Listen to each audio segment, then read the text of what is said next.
You're listening to Disrobing the Mosh Pit, a dissection of music and popular culture, with your hosts, Pete and Tom.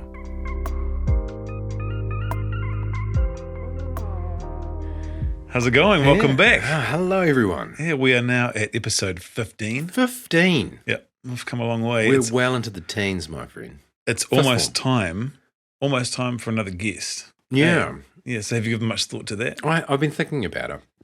Not a lot's come to mind. Well, we don't have many options because one, we are in Napier, and two, we're in the throes and the iron grip of Omicron right now, and no one can move or do anything. So This is true. yeah. Yeah, so we're sort of a bit hamstrung, as it were. Yeah, and I feel like I should stress to listeners that by all means, feel free to suggest people, because we actually did do the old remote podcast pretty well for a stage there during lockdown. Didn't we? It sort of came across. It was pretty manageable, and we got a decent quality with it. So Yeah. I think it's all possible.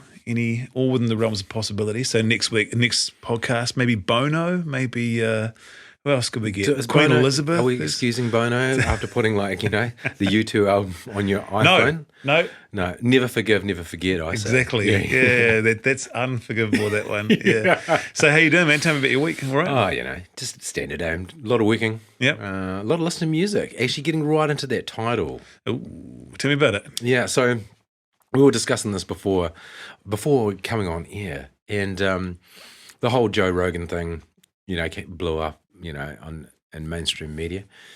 But it got me thinking about different alternatives to Spotify, because I think Spotify is pretty well renowned for paying fairly low returns to the artists that are on Spotify anyway. Yeah, man.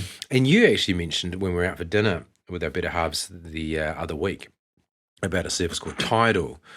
And so I've been giving that a go. And actually, that's been really, really good. Surprisingly good. I've been recommended quite a few times by people. And, sometimes I have to admit I'm a little bit tired of listening to Spotify and then hearing, I sometimes think my headphones are broken. And I'm kind of going, why does this sound so flat? Why does this sound so, or like, shh, or kind of just not deep, really. The lows don't sound so punchy and the highs are a bit shrill. Have you got into Tidal at all? No, I haven't. I've got as far as... I'm going to get you put some headphones on and have a listen. Yeah, man. Because it's insanity good. It's there's master quality. It's hi-fi. The standard plan is like a hi-fi one, which is like CD quality. Yeah, cool. Better than CD quality. And then there's the master quality, which is the master quality tapes. Awesome. Yeah, and when you listen to that one, it's when I was listening to Fleetwood Mac the other day, the Dreams album, and it's the master quality one, and it sounds like Stevie Nicks living in my ear. Wow. It basically sounds like they're in your room when you listen to it on cans. That's cool, man. It's nuts. It's really, really good. I've got to say, I'm pretty tempted now, eh? You should. Yeah, someone like you're a real audiophile too. In fact, I'm surprised you don't have a record player in the corner. And yeah, I don't know if I'm an audiophile with regards to monitors with referencing and stuff like that, totally. But I do have some pretty crappy things to listen to. I can't stoop as low as AirPods. AirPods I think aren't too bad. But your standard back in the day, those Apple headphones, the earbuds, they were pretty bad.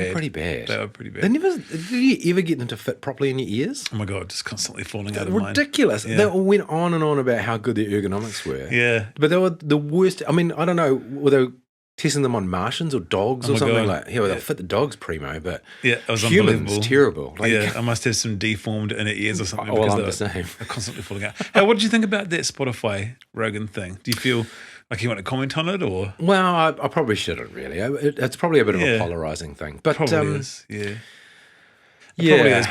But it is interesting seeing.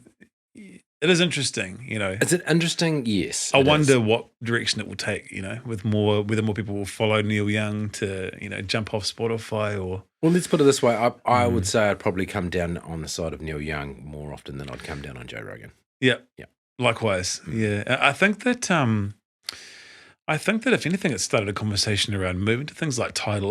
What else is there apart from Spotify? Because there seems to be the stranglehold. Spotify partnered up with Spark here, and I got a free membership, and it's just so convenient, and you never really look back. Oh, it's huge. It's a behemoth, eh? It's an absolute behemoth. And I had no idea there was other services. I mean, you kind of heard of Pandora and Deezer and these other services, and but really, what other streaming services are there? Apple Music, YouTube music. That's about the only two things that I can think of aside from Spotify. Spotify's just like the be all end all, really. So I was quite surprised when you said They're Tidal the huge. other week, and I was like, actually tried it, and their catalog's bigger. Is it? By 10 million songs? Yeah. Oh my God. Yeah. Okay. Jeez, yeah. Because you can't actually like go on there and search stuff up, eh? Yeah. I mean, you can, but you got to kind of log in before you search for stuff, right? Yeah. They don't offer like the free like Spotify Yeah. with ads. Yeah, true. I see. Yeah. Okay. Well, it seems to me like the integrity is all there from what I've seen I think so far. I at feel like a surface better level. human being. Yeah. Mm-hmm. Good stuff back to artists. Everyone knows that story. Everyone's heard that that narrative about how little Spotify pay artists. So it's kind of it's probably about time. I suppose that's good. So anyway, what do you want to talk about today? Well, I was just going to ask you a question about what did you have for dinner?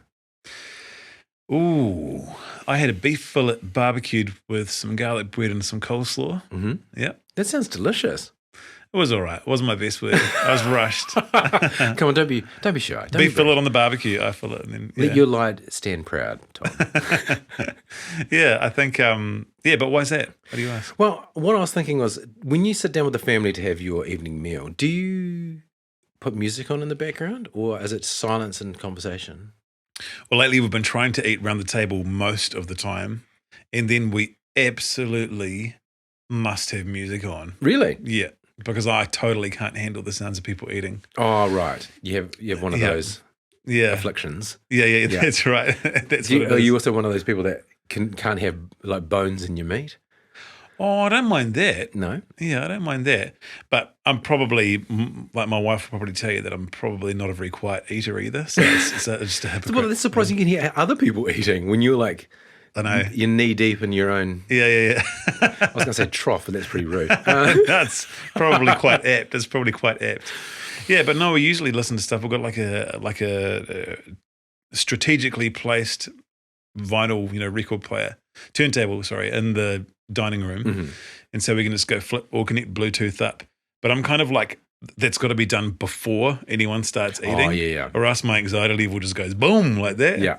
I'm the same. Well, and not with music necessarily whilst eating. It's more, I have to be in a comfortable place before I sit down and eat.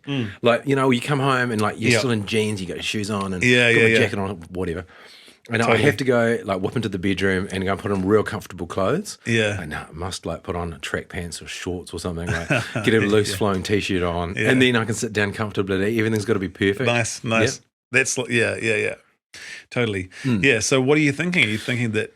Yeah, well, I'm thinking we might discuss this evening the relationship between food and music, or eating and music. Yeah. Have you got any thoughts on that yourself there, Tom? Oh, I reckon I've got a lot of thoughts. It's one of the things that sort of stays, you sort of think about it subconsciously a lot. And, from what you put on in the background when you eat at home, and for a lot of people, I think that's the TV as well. It's background noise.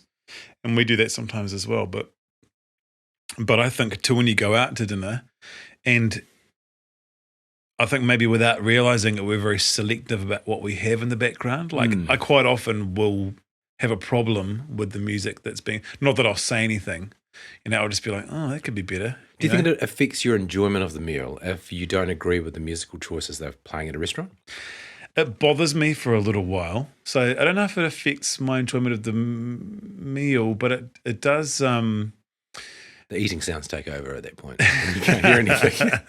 I tell you what, though, it heightens it noticeably if it's good, if it's kind of, I don't know, conducive to a good eating environment. Yeah. Yeah, Totally. Yeah. I mean, otherwise they wouldn't play music in restaurants, surely. Yeah. If it wasn't a thing, they wouldn't be playing music whilst you're eating. It'd be just dead silence. But then I suppose people just don't really want to hear other people's conversations either. Yeah. I think I've eaten before, like there's a restaurant in here at Green Meadows, like the Mission, right? Like I think I've eaten there and there was no food. No, sorry, no food. There's no music. Yeah, it was great. It was like I have a bowl of beer. Yeah, no, there was silent discos. There was no music then, and I found that kind of odd. It didn't seem to matter though. Yeah, but what about you? What kind of do you prefer to put music on while you're eating? So we don't put music on. On the very rare occasion, I might put music on in the background. Yeah, More like, I wouldn't say a piss take, but more like Like if we have pizza one night, I might put like Italian opera in the background, just like it's a bit of hilarious. Throw like Yeah. a red and white striped tablecloth on the table, Yeah. that sort of thing.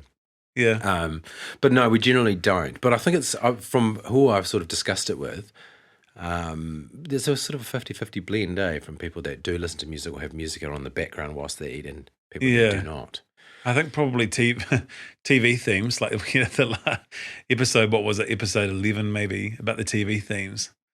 Yeah. That will probably feature more highly in people's dinner background stuff than So maybe it's kind of like, I don't know. I feel like it would be a little bit rare for people to put it on regularly when they eat at home, but definitely when you go out, it's like it's a big part of the experience. Totally. Have you been in a restaurant before where you've been like, this music is just like breaking my balls right now? I can't.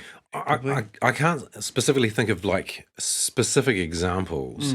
But I do know that I have been out for dinner before, and I've thought this is a very strange choice of music. Like, you'd be at a, I don't know, what would call a quote unquote classy restaurant, and they're playing some sort of like death metal in the background. You're like, well, this is kind of a bit, it's kind of not quite right. It doesn't fit the theme of the restaurant that you're in, right? Yeah. I used to work in Wellington at this bar called Hummingbird. Did you ever go there? Yes, I did. So it was kind of like, it's quite a classy bar, but the main guy who owned it, his name was John Coleman, I'm pretty sure. John Coleman. He was cool. He was an interesting character, but he was very, very proud. This is back in the day, like well before Spotify. So he was real proud of his compilations, his skills at compiling eating music. And they were great, man. Like he would have like, it would be really interesting. Like he might have Tom Waits, or he might have like Nat King Cole and stuff like that, but sort of blended together. He was like, he was really meticulous about it. And he would have different ones for different nights of the week and different crowds and that kind of thing. Yeah. So that was a big part of the appeal of that place, I think. But it's interesting as well because, I guess what he was striving for was this like high quality, really almost like cerebral kind of approach, like almost like matching wine to food. He was very, like, I can't stress it enough, like he would talk about it a lot and he's well known for it. But then you go somewhere with little to no thought, like there are some restaurants where it could be seen as kind of kitschy music, like, maybe like a Thai restaurant or something like that, where they have like top 40 songs done with traditional instrumentation, and it's kind of like that kind of adds to the ambience as well, right? Like, oh, totally. It's kind of charming as well. Yeah, charming is a good way of putting it. Yeah. It's always so funny. I sit down and I'm like, what the hell is this? Mildly condescending. Oh, but yes. It's Celine Dion. Yeah. Yeah. But it's like on like the power of love whilst you're ordering a samosa is probably not quite. Yeah, but being played on like the panpipes. And some traditional like a koto or something like that. Or, it's like, oh my God, it's so funny. But you do occasionally come across some that it's just really awful. And there's nothing quite worse than going to it's a special kind of awful when you go somewhere and the music is just like kind of tacky, while you're trying to eat. If it's a nice environment, like everything's good, company's good, I'm feeling good, food's good, smells good, everything. But then the music is just like real whack. Really ruins it. Yeah. Might be like I've had it before with 80s music, and it was just like, oh, this just does not fit at all. It's got to fit the theme of the restaurant, right? Yeah. So, like, if you go to an Indian restaurant, you'd want to hear sort of indigenous music in the background. It adds to the authenticity of a place. The authenticity, yeah, true. Yeah, it is the experience that they sell, isn't it? Mm-hmm. Yeah, definitely. It's a full package, isn't it? And you're right. I think it sort of detracts from your enjoyment of a meal when the music's not quite fitting or not quite clicking. Have you been to a restaurant that has live performances there? Like a live guitarist or live something? Yeah, I have. And what do you make of that? Is that good? Did that sort of add to the middle? Was it distracting or? I think I really enjoyed it actually. I think I'd like that too. I don't think I've done that before at a restaurant. I think there was a place in Auckland called Take 5. It sounded real cheesy, yeah. Like a real Dave Brubeck sort of rip-off. Yeah. But they used to have a jazz band every Friday night. I think we went there for dinner once. It's a long time ago. And yeah, they had a jazz band there, and I remember being quite entranced by it. But it might also have been that I felt rather classy, and I was like early 20s, or like, Yeah. you know, late teens, early 20s, and I thought, wow, I'm so classy. I've been at this sort of jazz, like Yeah. getting jazz being played whilst I'm at a restaurant. It was amazing. Yeah. I often think that jazz is probably, for me, the most friendly music for eating in a restaurant. I think jazz is. We read some of the research papers about eating and music. Yeah. Jazz is one of them. Jazz and classical music are the two, probably the big ones. So have you looked at some research? A little bit. And I wouldn't say that I've really delved deep into the research papers in this one, but yeah, there is definitely a correlation between eating and food, and the relationship between how our enjoyment of the eating was the music being played, Yeah. and the tempo also affects our tempo of eating Yeah. as well. So a more sort of like vigorous tempo Yeah. will make you eat faster Amazing. subconsciously. Yeah. I wonder if you can gauge that with like a trance track or something that slowly gets like It's like, oh my Apparently as well, like music in general yeah. extends our eating time as Wow. well.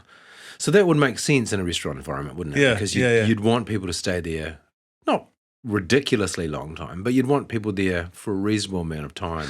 Maybe that's why they don't have jukeboxes in Burger King anymore, or why they don't play music in McDonald's. You know? Well, do they not? Well, I don't think they Is play there no music. jukebox in Burger King anymore? Well, I don't think so because they got the whole 50s theme going on, right? But I don't remember hearing music in there. Not that I've been in there in years, but I thought the definitely 50s theme don't went out the remember window music. ages ago. Is it still there? I or- don't. I think they might have had a big remodel since then. But I definitely haven't heard music in McDonald's. Oh God, no. On the few occasions that I've been in there without hitting drive-through first. Who dines in these days? Yeah, I know. Yeah. It's just basically overrun with kids anyway. So it's just like Unless you wanted to go and ride the giant like yeah, playground, you know, go ride Grimace. go yeah. get inside the Big Mac. Yeah. But yeah, no music in there. So I can totally see how that's a thing, you know?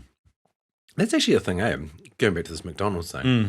They don't have any of those characters anymore, do they? Like the I think they don't. Hamburglar and the Grimace and Yeah, all of a sudden it got all boring, eh? like the policeman Big Mac and who That's else dumb. was there? Yeah, there's you said a Hamburglar, eh? Mm-hmm. Hamburglar, Grimace, Ronald McDonald. Ronald. Is there anyone else? I feel like there was like someone with a head that was a hamburger. Oh, I think that was the policeman. Oh, okay. We had to climb Yeah. up into the policeman, and he was like, Yeah. it was actually a ridiculous piece of playground equipment, that bit, but Yeah. it was real tiny. You got up into his hat. I'm like, oh, yeah. Yeah, true. I wonder whose decision it was to kill off those characters, eh?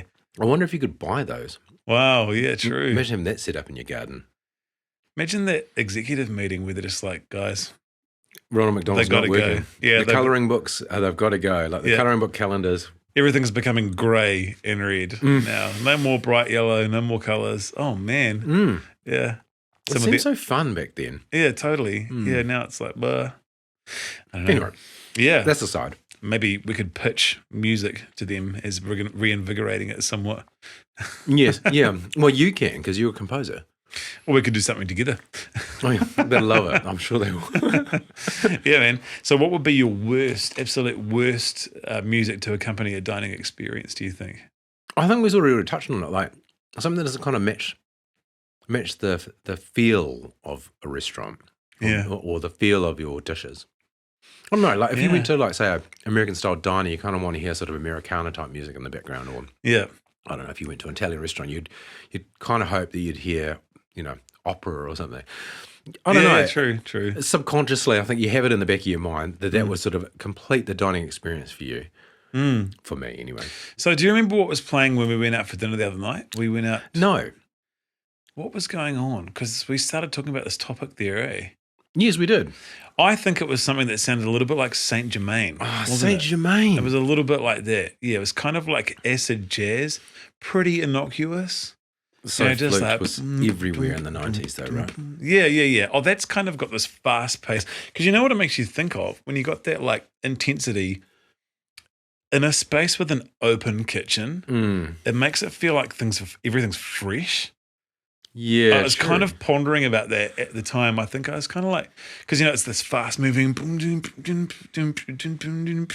and you got these chefs back there. Do you reckon they're like in time, like with the beat, like cutting an onion, like just getting the shoulder, and For the salad bowl. But it does kind of make you, there's steam flying everywhere and like stuff being flambéed and things reducing. Rosemary being flipped. But there's all this noise, and then there's this like this music that's kind of not ridiculously loud, but you're like, oh yeah, it feels like there's an undertone, bit of an undertone. Yeah, well, of freshness. It feels like there's things are moving quite quickly. Like they're putting heaps of nothing's got time to stagnate on the bench kind of thing. So if you had like chaos in the background, like sort of like stinky dank rock, yeah, it'd be like you'd feel like dirty and I think you might. This fork. Yeah, you might. I reckon it'd be interesting. You might. Part of you could think, I don't know if this is fresh or not. You know what I mean? Saint Germain. Oh man, yeah. Oh yeah, this is let's look at that salad. Because that was Chris like Bradicchio. that album was called Metropolis. Metropolis? I don't know, something like Yeah, yeah. Was it a blue? No. Was it white? I think it was white, but it was like a blurry, right? Like there's something in action, Something going on there. I don't know, something like a. Honestly, Saint Germain would have been in every single cafe and restaurant in the 90s, though, right? You'd be ordering a Cajun chicken salad with the crispy noodles or the vegetable stack, and you'd be like, Saint Germain's on in the background. I reckon that's why, man. I reckon it's because it's kind of like this music feels like it's there's sort of movement and progression, and it just makes me think that what I'm eating is just like fresh and new and invigorating. That's going to translate to me afterwards. I'm going to feel full of energy and fresh, yeah. and yeah. I'm not going to be like, "Bop." I'm just going to go for a walk around the block. Yeah, go sit down. Yeah, because when you think about it, like with the jazz thing, I mean, sorry, this is just changing tech ever so slightly, but because that was cool. But when they play that kind of music and you feel like it's moving fast, it's fresh, it's good, and fun talk, lots of gesturing and all that kind of stuff. But if it's just the two of you, maybe that can be a little bit kind of, because there was 4 of us there, and it was good because it was kind of bang, bang, bang. But maybe if you wanted to take things down a notch, maybe you'd use something like the old jazz ballads, some croonery sort of stuff. Do you reckon they do that, the crescendo of the music, though, at the peak times? Certainly at certain points of the night. Yeah, absolutely. Like, where they sort of like just start low. They might have some sort of like John Williams cavatina, like sort of very like lovely classical music at the very beginning, and then like start rapping into Saint Germain, and then like coming back down. Then they've got Nora Jones right at the very end. You see it in movies, You see it in movies where people are like eating, and it's like loud and thing, and then all of a sudden it cuts to like them having their digestive, their brandy, and it's like solo piano, just the piano player, they got a cigar in the ashtray, yeah. It cuts down to that kind of thing. Yeah, so much of that, what we hear in our experience in restaurants, must be associated with movies and what we've sort of, what we've put music to there and then as well. Well, there must be a stereotype of that that hits you, that sort of hits that note for you. For the general populace, I'm guessing? Yeah. Well, actually, I was talking to I remember talking to my mother about this because she mentioned, it was a wee while ago. She was talking about when she was a teenager. Apparently, there was this house in Hamilton that this guy converted into sort of a restaurant, sort of a cafe, not a restaurant. But he decked it all out, and it was kind of like a modern. No, sorry, it was kind of like what now. Something like McDonald's is for teenagers. I think a lot of them used to go there and they used to have cigarettes and, it only served hot chocolate and coffee and like toasted sandwiches. And it was this kind of vaguely get a feel of that. Yeah, and this must have been like late 60s. And so, but apparently her and her mates used to go there and, it felt pretty felt pretty cool. Yeah, have a cheeky B&H and a short black and feel very kind of like sophisticated? Yeah, for Hamilton, feel like you were in a big city or something like that. But she said that he just played jazz the whole time. And that now, I guess we've talked quite a bit about formative experiences and, when you're a teenager and we go through those different stages of, really our senses are really kind of finely tuned and they set up like a long like a long-term association, maybe kind of thing. So now she's sort of is always reminded of that time and feels good about drinking coffee with jazz and eating and that kind of stuff, with specifically jazz in the background. That's interesting. Yeah, Yeah, I can totally see that though. yeah. It's What do you think of in terms of formative? Do you have an experience that's similar to your mum's? with eating, yes. Yeah, Tell I me. do. Yep. Because we always used to thrash at meal times because, like me, my mother can't handle eating noises. But I'm a noisy eater probably. so we'd play it, but I guess we'd have, like most families, albums that are pretty universally liked by everyone. So we used to play a lot of Django Reinhardt. So this gypsy jazz is the name for the I know that term's not really used before, really used now. But I think the genre gypsy jazz, where it would be guitar. So the Django Reinhardt playing guitar, quite often with Stefan Grappelli, the violin player as well. So it was really kind of like, and he was, must have been Romanian or something. I should have looked that up. But Django Reinhardt, that was a real good one. So it's not Spanish guitar. It's more like, gypsy jazz. And that was always like, it just felt really good to sit around the table to. Is it? Yeah. I think I know what you sort of.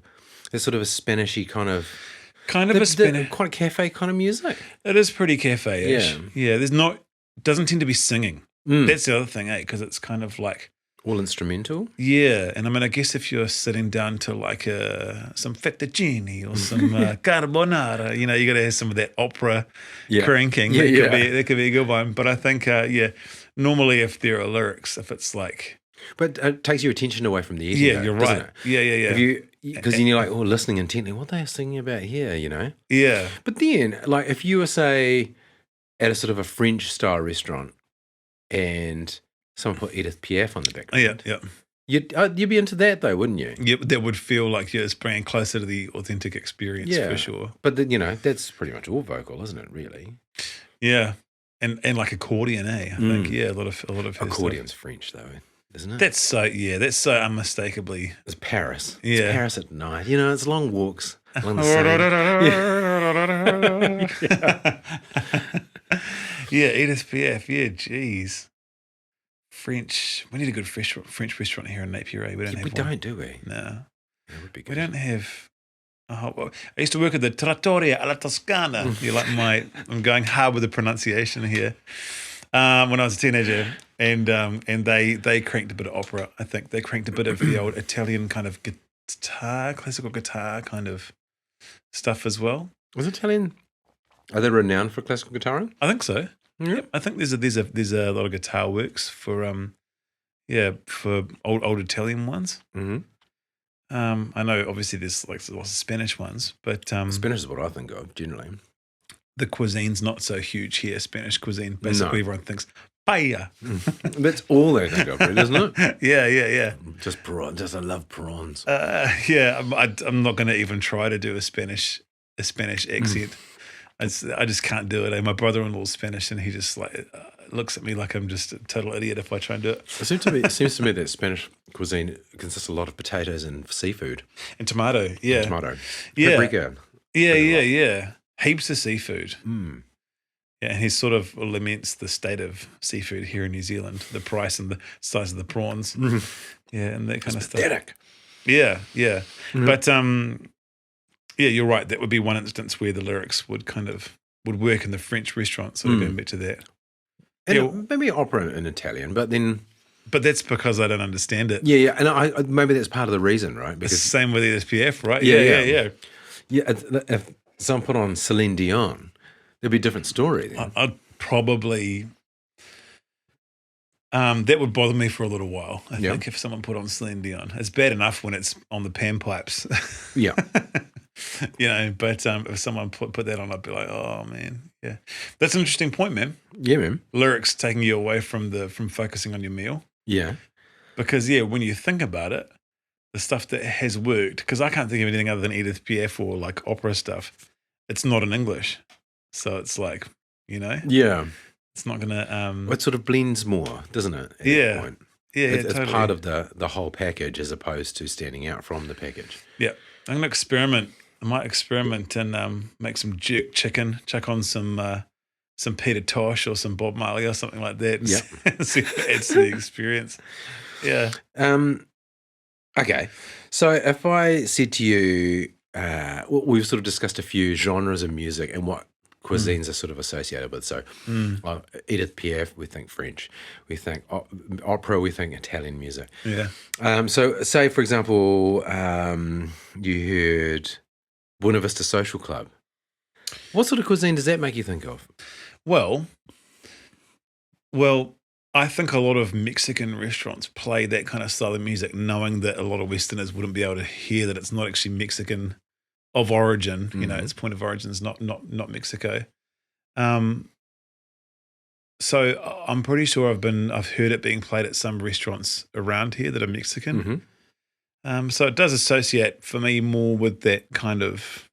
It's a great album, eh? Buena Vista Social Club. Yeah, it's very non-confronting. Yeah. Everyone will like it. You put it on at a party, it's like, you see everyone noticeably just like, whew, cool. Yeah. It's very crowd pleasing.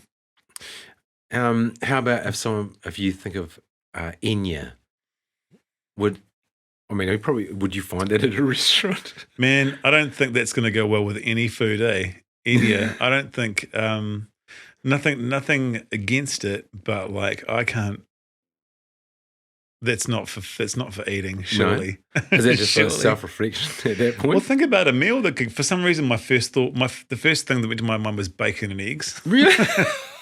Well, think about what food would go with that. It's either bacon or like vegetable soup or something. You know, that's just like not even that awesome. A hearty minestrone, or are we talking about a thin consommé? Sail away. So what can you picture yourself eating while I'm doing that? Ding, ding, ding, ding. Who can say where the wind Like what can you picture yourself eating with that? For some reason, I started singing it. All I think was cheese on toast. Cheese. But you have to be like looking off into the distance while you're eating. You know, just like, oh my God. Yeah. It's not like a community. You know, there's this great Tiny Desk concert. I don't know if you're. What's that? Not India. Nah, but that would be really fascinating. I would love to see that. Because there's some interesting stuff that's been written about her recently, which is, I think, like, you know, people didn't give her enough credit for actually just being epic. And when you think about it, I think that she was kind of like did pretty amazing things with synths, and she was pretty huge, you know. But there's this cool Tiny Desk. And there's a guy in it, and maybe we'll link to it in the description. But there's a guy, it's a Spanish-speaking one. And maybe I'll Google it while when you're talking next. But they start off around the table, and it's this guy. And he's like a modern kind of like a Spanish like singer, rapper kind of dude. And they are sort of clapping. And someone's got a guitar and they're sort of clapping this rhythm, and there's food on the table, and they're all like, you know, they're smoking durries, and they, you know, got glasses of wine, and they kind of very kind of, it feels like, oh man, that would be so much fun. Like actually singing like while you're like around food, you know, like. Wouldn't that just annoy you though? Like you just want to eat. If you're real hungry and people are singing, like just shut up so we can get into this. I think their style of eating is just like, it just happens nonstop. Because this is like siesta country, right? Where I guess from what I've heard, they eat really late, from what Jose's told me, my brother-in-law. But I'm guessing that, you know, food is maybe people sometimes just graze in the evenings. So if there was an evening and there was like food on the table and people were all singing and playing guitar together, that's kind of a nice cultural thing, nice. You know? That is nice. And I suppose it's probably one of those situations where you can just drop out of the chorus line, eat some stuff, swallow, jump straight back in again. Yeah. Unless you tucked into like a thick like seafood chowder or something. He's like, really, like, I'm gunged up here, bro. Yeah. You know, something dairy is not good, like a big thick trifle. That's actually a really, really cool tiny desk. You know, it's that good stuff. You know, it's like olives and, it's got some, Well, lubricating. yeah. Got some anchovy sort of paste and like that good kind of like, that good Mediterranean food, you know? It's a lovely crisp salad with some big tomatoes in it. Yeah. Those big juicy tomatoes. And so it's all good food and the wine's flowing and that kind of stuff. That's not really part of our culture, is it? Too much. The singing and eating? Yeah, singing and eating. Music and food, but actually making the music. I think in some cultures it's kind of like a bit of a thing, right? Yeah, I guess so. Yeah. I haven't really thought about it, to be honest. Before you were asking about if I had a go-to one, but what about you guys? As I was saying, not necessarily we actually put music on. If anything, it'd probably be something very non-confrontational. What about like Christmas Day? Christmas Day is slightly different. Yeah. I think Bublé gets a fair good workout. Oh, yeah, but a Bublé's Christmas, yeah. Daz had this, I can't remember what the album is. I just remember that the record is orange. Oh, yeah. And it's a guy that he sort of talks in between each song. And it's like, it's very 50s / 60s. It's like, well, old Rudolph, that was really good. And then and then they get into the next song, sleigh bells ring. They'll be all like smoking in the studio. Oh, definitely. Definitely. And drinking, no doubt. They'll be drinking and smoking in the studio whilst recording. Totally. It's getting real sloppy by the end. That's Lucy. Sorry, I was just trying to look at that guy's name. You should find out what that album is. He says it's an orange album. Yeah, you should. I think it's Gene Autry. Ah, okay. Yeah, Gene Autry's Christmas. Yeah, okay. Yeah, okay. Yeah, okay. Do you know? But I'm looking forward to checking it out. Oh, sorry, sounds cool. I'm getting very old and like I'm sort of being quite confident about what I'm saying. Aren't we all? When we're super wrong about a lot of things. That happens to me like 10 times a podcast episode. Have you rubbed off on me, or is it just a function of age? Oh my god, yeah. I think I'm probably like bringing you down to my level. You somewhat. say it with such conviction, but like I'm so wrong about this later on. It's like I just want to hide under a bed somewhere. Man. That guy I found out his name is C Tangata, like Tangata. Did you Google it in that short space of time? Yeah, I just looked up Spanish tiny desk. That was so fast. Oh, cheers. Yeah, you've got very dexterous thumbs. Yeah, just the one as well, because you've got to hold the beer bottle with the other one. That's a good point. Yeah, but you should try that Django Reinhardt one, because it's kind of like it's got the same kind of feel as that fast moving it's sort of like. Feels like it kind of promotes conversation. It feels like the conversation flows easily with that kind of going. Well, that's part of it, isn't it, really? Yeah. Because, we're really big in our household about when we can sit around the table and have a proper dinner and talk. Yeah. Totes. As opposed to, sitting in front of the TV. But you're right. We bringing it back to what you were bringing earlier up in regards to people watching TV. I mean, I'm guilty of it. I do it a lot where I throw YouTube on and I watch eating things or cooking things whilst eating. Yeah. And that doesn't promote conversation in the slightest. It's all right. Yeah. It just happens, when I'm by myself, I'm obviously not going to complain. Yeah. Yeah. But, I think in a family sort of setting, it'd be quite difficult. I mean, sometimes you want to do it and that's totally cool. Yeah. But there's other times it's quite nice to sit around, maybe put a bit of background music on, and it's something that's conducive to conversation, I think. That's good. The thing. Like, I think, like, because you're from, kind of a big family too, and it's not normal for me. It's one thing that's really weird, man, and like I have come to realize that one thing that's normal for big families that isn't normal for small families necessarily was that when we sat down to eat, generally you wouldn't stop eating until you finished the meal. So it was really, really odd for me, like being around my wife's family because she's only got one sibling. And actually for people to put their forks down in the middle of their meal was real weird. Oh, really? It's like, oh my God, what's going on here? Because we just sit around it's totally like, why would you? But did you feel like when you were sitting down to eat, when you were growing up, that it was a race to the end?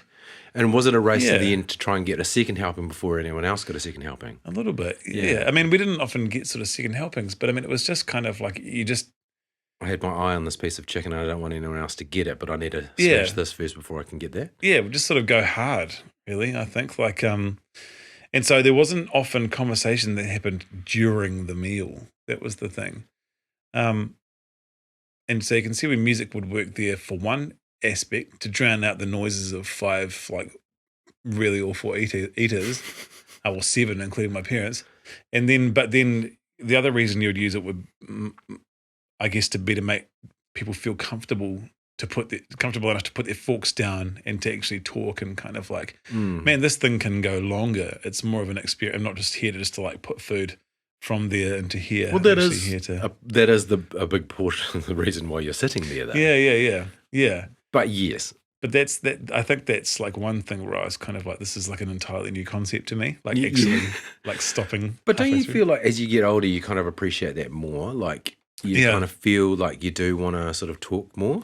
Yeah, but I still have an issue with it. Like to the point where we had a meal one night semi-recently, which was at Bistronomy here in Napier, and it was really, really good, man. Like I had like a pork fillet and there was some sort of like spiced pumpkin walnut sort of sauce mash thing with it. And Melissa, my wife, was like, that's the first time I've seen you put your knife and fork down in a long time in between mouthfuls. Yeah. Was it trying to space it out so you can have it for longer? Well, yeah, just so I could savor the bits, yeah. Yeah, which was weird. Yeah, we do. I do that, actually. Where you get something really good. I mean, I can't think. Again, I'm really terrible with the specifics, but I will always put my knife and fork down if I'm really enjoying it because I want to make the moment last longer. Yeah. Even though you kind of want to eat it while it's still hot, you sort of have to make that sort of trade-off between enjoyment and, making the moment last. Yeah. There's a scene in The Matrix, when he eats the steak. Oh, yeah. I know The Matrix is telling me this steak is juicy and delicious. Ignorance is bliss. And he has that glass of wine and a cigar afterwards. He's like, and then there's a harp. There's a harp in the background. Yeah, that's right. Yeah, the harp. He's like, hey, I want to be someone famous. What does he say? I want to see like an actor. Big shot. Yeah, that's right. Yeah, he gets his comeuppance immediately, yeah. Actually, that's a good point. Harp's something that you don't really hear very often. Is it because it's not easily transportable or not? Harp music. Do you hear much in the way of harp music? I would have thought that had been quite good for eating too. I think so too. It's sort of, for some reason, it lends itself to being next to running water. I don't know why. But it's got this angelic kind of connotation. Angelic, right? yeah, totally. So that probably would be quite good for, well, Valentine's Day is coming up, isn't it? When's Valentine's Day? Isn't it 14th Feb? So that's not far away at all. That's a social construct though, right? Oh, yeah. A commercial social construct. Oh, yeah, totally. But to the important stuff, what would be the romantic music that would be played while you're eating? Well, I definitely think you've hit the nail on the head with the harp. Yeah, the harp. I don't know if you could class a violin as romantic. I reckon a violin can be really emotional, but it's one of those things where if it's played not amazingly well. There's no middle ground with a violin. Yeah. You either play it really badly or you play it really, really well. Yeah. There's no like mediocreness. If you're mediocre, you're generally erring on the side of bad. Yeah, and it sounds so shit, when it's not played well. Oh, it's terrible. And when it's played well, it's just like, oh my God, that's blowing my mind. Yeah, exactly. When you see these greats, it's just like, oh my God. How do they do it?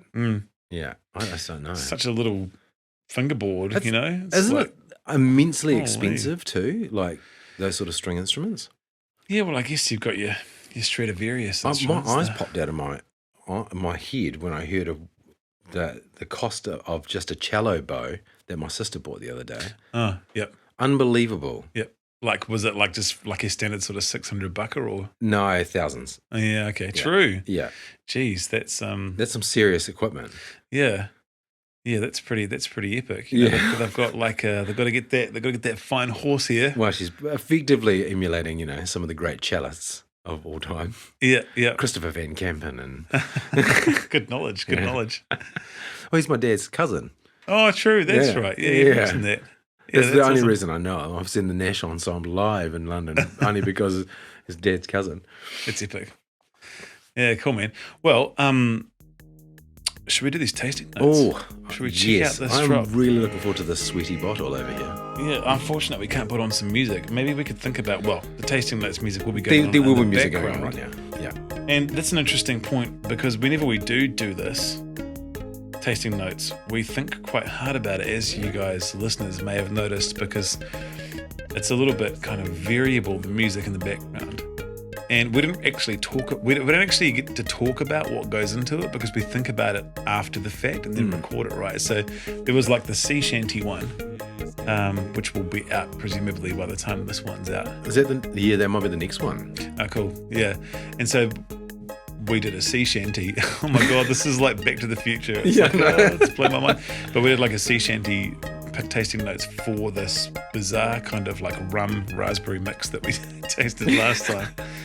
But this is called Bishop's Finger. Yeah. And perhaps we decided that we'd have the standard tasting notes on there. But perhaps after we can try it, we can think about what kind of famous artist it might pair with. What do you reckon? Yeah, I'm hearing Yeah, you. cheers, Pete. Cheers, man. Okay, there's a look.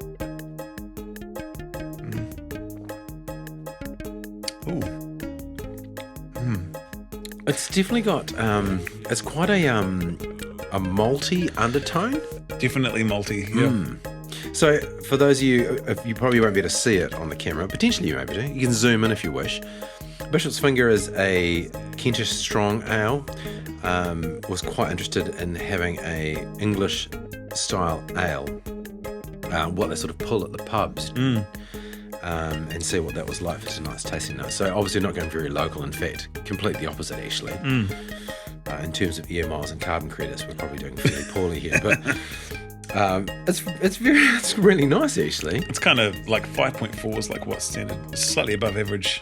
Yeah, it's Strict, there right? thereabouts, right? I mean, a box of Flames is about 5.2, so it's 0.3 above there. Yeah, 0.2 above there. You've got it's got like a really caramelly kind of it's- aftertaste as well, eh? Dare I say it, mildly licoricey? Yeah. It's not bad. What's with the name? Bishop's Finger. I have to read the back of the label, and I'm not doing very well. It's bordering on R18. Apparently, it's one of the oldest names in the British beer. In British beer, sorry. Really? This classic British ale is brewed with chalk-filtered mineral water drawn from deep beneath the brewery. That's pretty good. It's going to go well with your pie floater and your Well, yeah, I can imagine on a Sunday afternoon, mushy peas. you go and have a couple of pints down at local. Yeah. I can see why you'd want to do that. A couple of these would be quite nice, actually. And what kind of music will be playing at that? I had this discussion actually with Ev before we left. Cheesy elevated bossa nova music. No, I was thinking like in terms of like English music. When you think of like English country music, Yeah. I kind of think maybe flute. Not flute, but kind of like what do they call that? Like sort of like a tin whistle or guitar-y, tinny, whistly. Yeah, you can kind of go a few different ways there, I suppose, because you've got like Vaughan Williams, that real famous composer. Oh yeah, like the Lark Ascending. Williams, yeah, and he did some stuff that could be considered, I guess, quintessential kind of. Banks but of the that's Green not Line. really like pub music, is it? It's almost No. like it's almost like what would you hear going on in the background? I don't know, because you think like Irish, you think there's a bar on going on. There's Yeah. And Scottish, there'd be probably some form of bagpipes going there. Yeah, man. But yeah, the English is a very difficult one. English pub music, I don't really know. Yeah, I don't know. It's a tricky one. Well, we can sort that out later. Yeah, But yeah. cheers. Yep. Cheers. Thanks again for bringing that in, Pete. Excellent. So I was going to raise this before, but it feels kind of a little bit back to the topic at hand. It feels like it's lowering the tone a little bit, which seems to be my MO. I'm quite looking forward to this, actually. So we've talked about music that accompanies putting food into your body. What about I can see where this is going. what about the other end? Like, what do you like? Is there any Like, would you have a preference for music for that kind of thing? Or is that even a thing? Like, I wonder, have you been in a bathroom before where they've had music playing? Oh, definitely. Definitely. Do you know pubs? Was it Saint Germain? What kind of music? Is that conducive? Yeah. I suppose it depends on the mode, it depends. You know what would be good?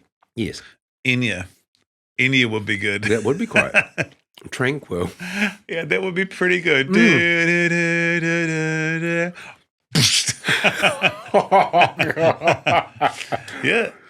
I think that would go pretty well.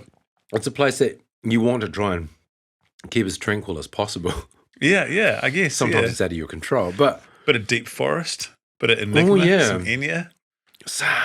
Dis-moi. Ça, donne-moi. Yeah.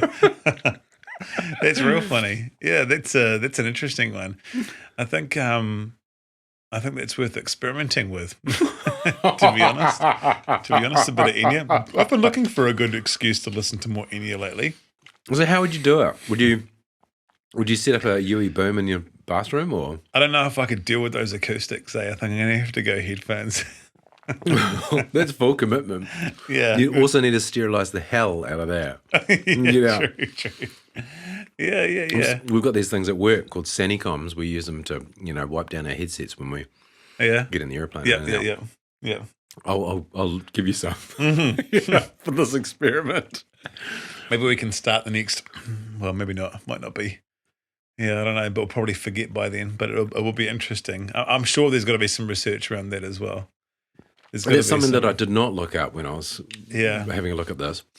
We're looking at food in as opposed to food out. Yeah, well, we're talking about how like different effects on the senses can either enhance an experience or take away from it, right? So there will be smells, like I guess like presumably like nice incense kind of counteracting stuff, or that could sort of help relax. I guess the feeling is you're going to be relaxed. And actually, that's a good question. Whatever happened to potpourri? Oh, yeah, potpourri, yeah. Potpourri was a big thing in the 90s. Oh, my God. I haven't seen it in many years. Decades. You generally found it, on people's shelves or bathrooms. Potpourri. That really disappeared. Where the hell did that go, eh? You need a Sanicom that too. I think since the air fresheners, the ones they use the capillary action, right, on the... You know what it was? It was those like seashell-shaped ones that go... Oh, yeah. Were they the first ones? Yeah. Yeah, because they were like sitting there and you just push it in and go... And it just like... Yes. Must be something like Micro Mist. I mean, that name rings a bell. Micro Mist or something. Mm-hmm. Put potpourri out of business. Like, I think. Yeah, potpourri, It's potpourri. Yeah. Think about all those like poor people like going out into the fields and picking lovely flowers and leaves and fragrances. Bring it back. We should start a company. Just in a little bowl. Pete Pourri. I'll start picking tomorrow. Yeah, that'd be awesome. Drying some flowers. Yeah, cool, man. Or maybe we should call it there. Yeah, before the film runs out. Got a few interesting things to try. I think that ended on quite a high or a low, depending on which way you look at it. Yeah, either is good. Yeah, I've got a few different places to take my own personal research. Well, yeah, I'm quite looking forward to your report after this, or not. Awesome. I'll give you a full detail, full breakdown. I'm looking forward to it. Awesome. Take notes. Hey, talk soon, and thanks for listening, everyone. Thanks, everyone. See you next time. See ya. Bye.